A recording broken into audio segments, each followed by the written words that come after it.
Good morning. Welcome to Pink Bathrobe Talks, and these are my adventures in the healthcare system, part 5.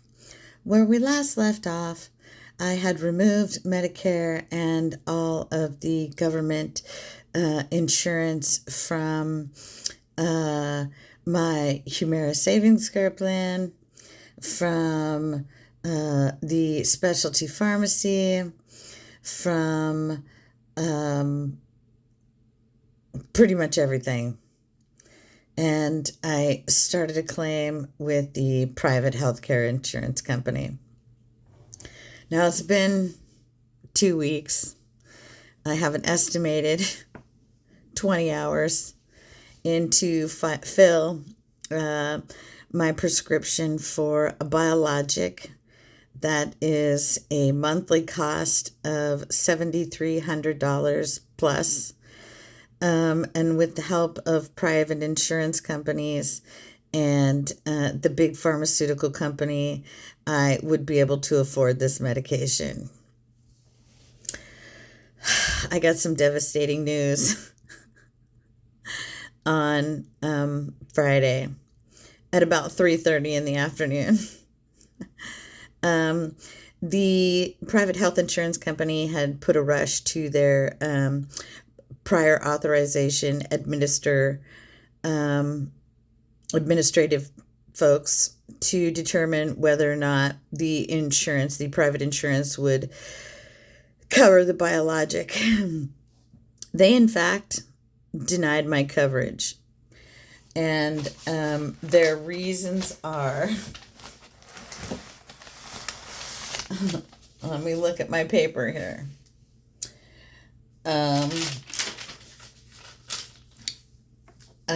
I was denied because I didn't meet what they called a Casper criteria score. Their criteria wasn't met. So the original person that I had spoke to at the prior authorization portion of the private health insurance company said, "Hey, listen, we can go ahead and put a rush on this, and we'll get it done, and we can get your medication to you. Welcome to our company. We want to show you, how great we are." I assume this person worked on it feverishly for the next 24 hours, and they had promised me a call back. Well, I got a call back from another person, a woman, and I'm pretty sure she does this for a living, poor girl. Had to state all the reasons why. The actual letter that I actually got him to email to me says, my doctor, an unknown provider, which means my doctor would be out of network. The possible claims denial sent us a request for prior authorization of my biologic. After careful review of the notes submitted by your provider, the request was not approved. You do not meet the prior authorized guidelines listed below. We're also notifying your doctor of this decision. This is review for your coverage under your health plan only. The decision proceeded with this medication is between you and your doctor. So the criteria of your provider used to diagnose your condition, such as personal or family history of the disease, my nail symptoms, the swelling of fingers and toes, evidence on imaging or blood tests. You have tried these drugs for at least 12 weeks and it did not work for you. This would include methotrexate, sulfasalazine, cyclosporine, and lufenomide. I've never had that drug, just so you know. I don't know what that is. The drug, the biologic, is prescribed by or together with these above mentioned pharmaceuticals, and a provider who is a specialist treating this condition. Based on the notes we received, you do not meet the rules of approval for this drug. All right, I'm a shiny person. And yesterday, I turned into scurry shuri. Initially, I was really upset. And the poor lady on the phone that read me the denial and the missing of the criteria, I was extremely upset. I've got a lot of time and effort into this healthcare journey and trying to do what's best for myself, for quality of life. And my doctor and I had agreed upon this. Now, I called the prior authorization agent at the private insurance company and told him I'm the customer. I felt like a customer yesterday. And today I was not treated like one. And my prescription was denied. He was very concerned, I have to say. His humanness came out. Like, I know he represents a company, but he's like, I got to help you with this. So he says, I'm going to call the pharmacist. And I'm like, oh, okay. And I'm thinking, oh, maybe the specialty pharmacist denied the dispensing of this medication. Well, another young man came on the phone and he said he was the pharmacist. And I said to him, why are you denying this medication? And then he proceeded to tell me about the Casper criteria score that I hadn't met, and that the information that my new primary care physician had provided was not enough documentation. And I said, well, I like to be a problem solver and not a problem maker. I said, my new primary care physician does not have access to all my previous records. She has access to exactly her own records, as well as what was transferred from my hospital records at the big hospital, which apparently they didn't send her enough information. And then I proceeded to tell the pharmacist that, and then I said, wait a minute, who are you a pharmacist for? And he said, oh, I and other pharmacists work for the private health insurance company. And I said to him, I said, so let me get this straight. I'm denied because my new primary care physician, could not provide you with enough documentation, which she's limited to. And second, you denied it because I'd tried all these other medications and they hadn't worked in the past. And thirdly, you're telling me that I had been off and on these medications not long enough for them to work, and that you have decided that they're not working for me.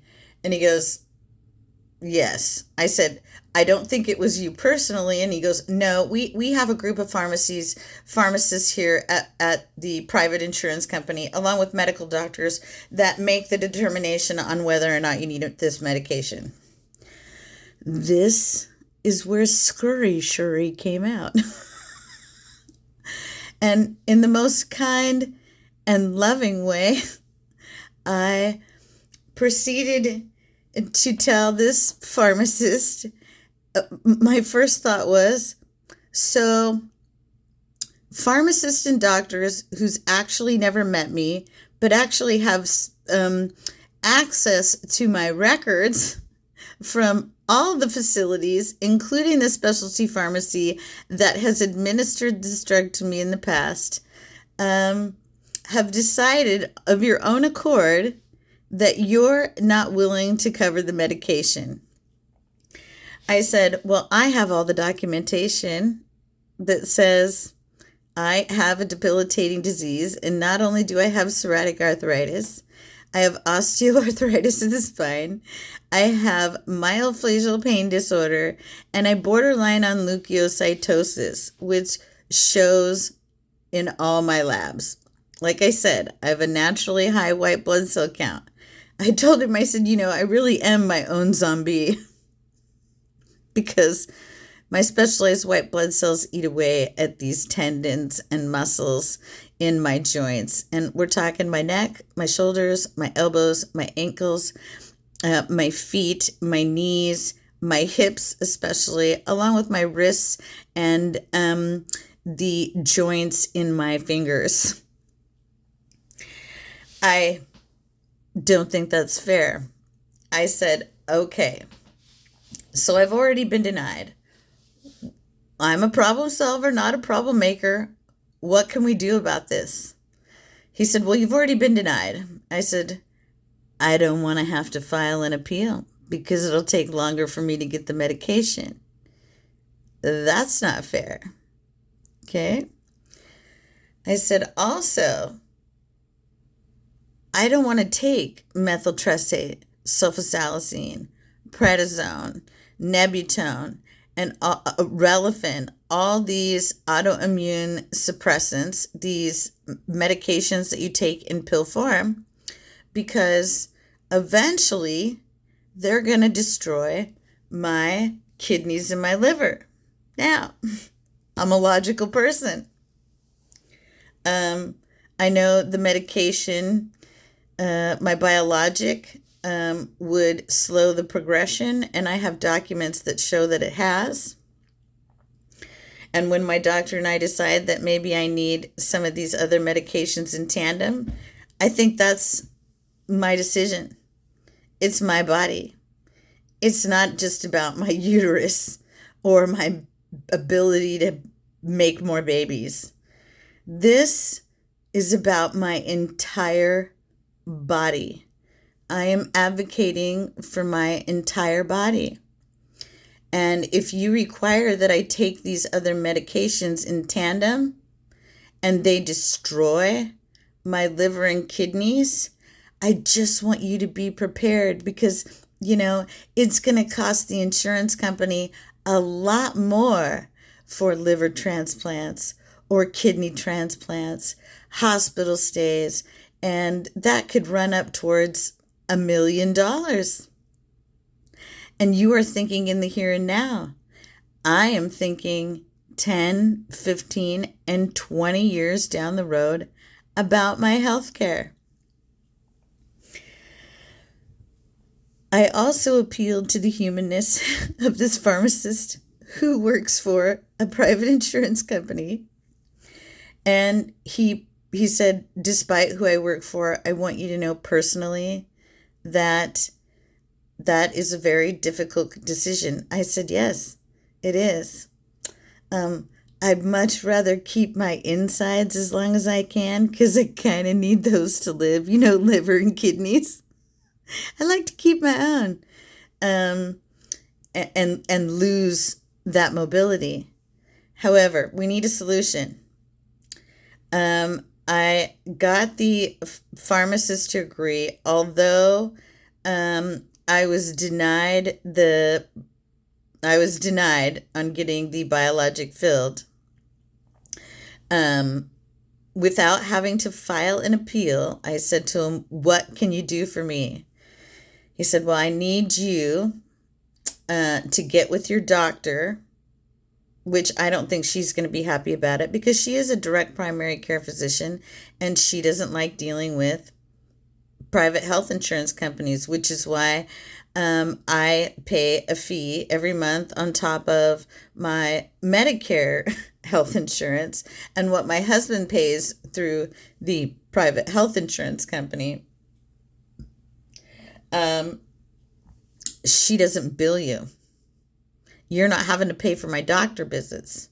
What's nice is that you guys pick up the labs, you pick up co-pays for medications, And I really want you as a private insurance company to help me.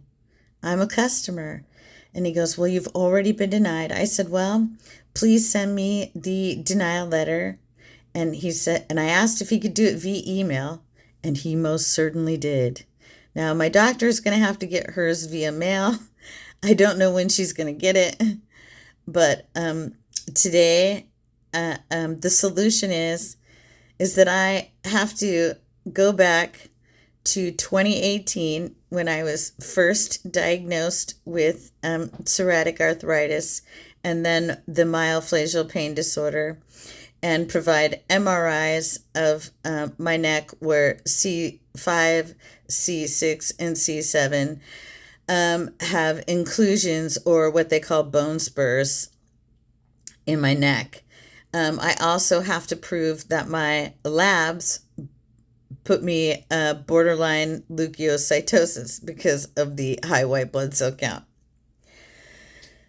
So last night I spent on my computer creating all of my visits to rheumatology and their doctor's notes from 2018 and all the way up into today. Let's see, I made it all the way to December of 2021. Now, part of the issue in the denial is that I couldn't take the medications for a long enough period to make them effective. Now, when I could, they were actually working really well to control the white blood cell count, ease the pain in my joints. However, with the onset of COVID, I also reminded the pharmacist at the private insurance company, who's never seen me, that I have notes from my doctors stating, first of all, there were no trials for people with autoimmune diseases to take the COVID vaccine. Now, I was on autoimmune suppressing drugs. My doctor, through her recommendation, had said to stop using all autoimmune suppressive medications in order to receive my COVID shots. If I had been on those medications and received those shots, I don't know what would have happened. Also, in the year 2020, at the end of 2020, I had a breast reduction surgery to alleviate, because I had big boobs, large breasts, to alleviate some of the pressure and the weight off my neck, my back, and my shoulders.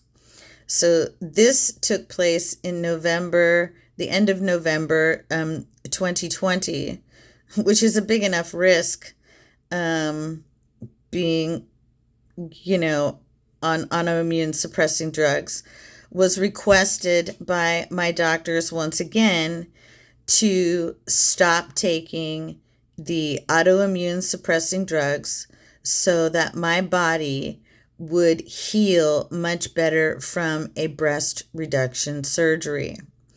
And this went on, so there was a gap between November 2020 and February 2021, where I was under the care or surgical care of another physician at another hospital.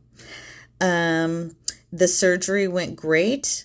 However, during the healing process, my left breast was left with some very thin skin and some severe scarring. That's my frankenboob. The right is tight, but I got a frankenboob. And to me, I'm 51. It's just a boob. My husband loves me either way. And it doesn't affect my self-esteem. So anyway, the surgery having completed, in my doctor notes, you can also see where it was requested that I have a second surgery on the left breast in order to repair the scarring and also remove a small fibrous lump from my right breast, which was malignant. So, yay! Like I needed cancer on top of that. So, I have been feverishly downloading all these documents for an insurance company. I'm just not wondering. And in the back of my head, I'm thinking, is this violating my HIPAA rights by giving a private insurance company all this information? I'm really ready to try anything to continue to progress to get this medication. If I can't, some people are gonna pay. So that's where I'm at. I'm uploading my documents. I still have to tell my direct primary care physician before she receives her denial letter, which I'm sure she's going to be very upset with. They usually don't deal with insurance companies because of the breakdown in the big healthcare system. And another reason I chose her is that she has very few patients, and I'm a kind of high maintenance. I really like this doctor. I pay a small fee. They have their own phlebotomist, their own labs. You know, she takes care of me from head to toe, and she's a great doctor. I just don't know how she's going to take this. Yeah, I'm going to fight every establishment. I'm going to do it. And I'd like to give a shout out because I've been reading up on some of these other pharmaceutical companies, and I think the one that interests me the most is Mark Cuban, who started Cost Plus Pharmacy. Man, I could really use your help. The drug alone is $7,300 a month without insurance. And the big pharmaceutical company will not work with my Medicare or Medicaid because they feel that they need to have my federal income taxes and they need to have all of my medical expenses and prescriptions, not only for myself, but for my husband. I'm on Social Security disability. And even if I make this work and get the copay and get it lowered, I'm thinking of hundreds of thousands of Americans out there with these type of diseases that can't afford these medications. I'm not saying we're rich and I'm not saying we're poor. I'm just saying I am trying to use as many of the resources that I can to help myself to quality of life and to help my husband not have a copayment that is twice the amount of our mortgage. All right. Mark Cuban, if you're out there, help. Get these biologics. Get these medications. Help. Help us. You've been doing it for other people. Help us. Anyway, I just want to make sure that these are my experiences only. They may not necessarily be experiences for other people dealing with Medicare and or private insurance. I just want to say also that in all fairness, when I started this process, all four companies involved had not only my Medicare, my private insurance, and my health savings card from the big pharmaceutical company. Yeah. All right. So I'm back at it today. and I need to write a cover letter to my doctor, to the insurance company, and hopefully we can get this process started again without an appeal. And that's what the private insurance company is doing, at least for me right now. It is a fresh start, so it's like starting all over again at my doctor's office. Oh, heaven forbid. I really want this doctor. Her quality of care is amazing. All right, you guys. It's Sunday. It's a rest day. So this concludes my pink bathrobe talk for today. And I wish everybody luck. Okay? Have a healthy day. Bye.